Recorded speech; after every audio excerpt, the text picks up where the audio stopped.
Something beyond duty. I never showed that letter to anyone. It wasn't for pride, it was a private reminder that even broken people could do something whole. That letter was in my pocket that evening, folded neatly beside my dog tag, worn smooth from years of service.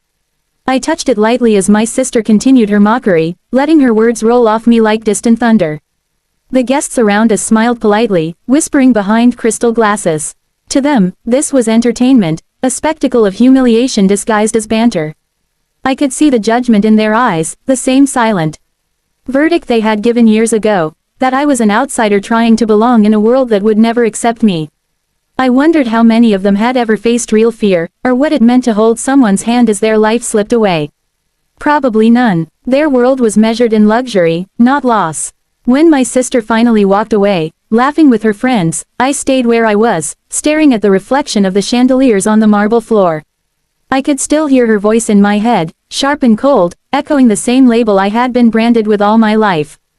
Broken. Charity case. Forgotten. But I wasn't broken. I was alive. I had seen the worst of humanity and still chosen compassion. I had carried the weight of others and still stood tall. That wasn't weakness, it was strength she would never comprehend. I left the party early, the sound of laughter fading behind me. The night air outside was cool, and I took a deep breath, letting it fill my lungs. Somewhere deep inside, I felt a calm resolve forming, not of anger, but of quiet dignity. I didn't need her approval or anyone else's. My worth wasn't measured by her standards. One day, the truth would surface, and when it did, her laughter would die in her throat. The general arrived unannounced, and the air in the grand hall shifted instantly. My sister, Evelyn, was glowing with excitement, certain he was there for her fiancé or perhaps to acknowledge her charitable donations to military families.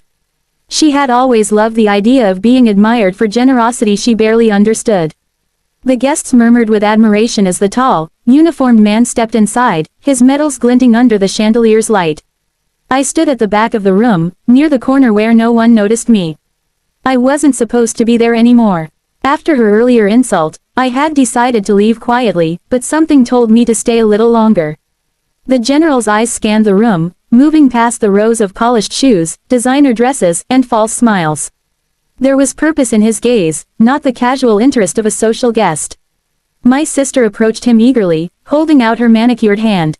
"General, what an honor," she said with a rehearsed sweetness. He nodded politely, but his eyes didn't settle on her. They kept searching, sharp and deliberate, as if looking for someone lost in the crowd. Then, in a voice that carried the weight of command, he asked, "Where's the soldier?" The chatter stopped instantly. My sister blinked, confused. "Soldier," she repeated,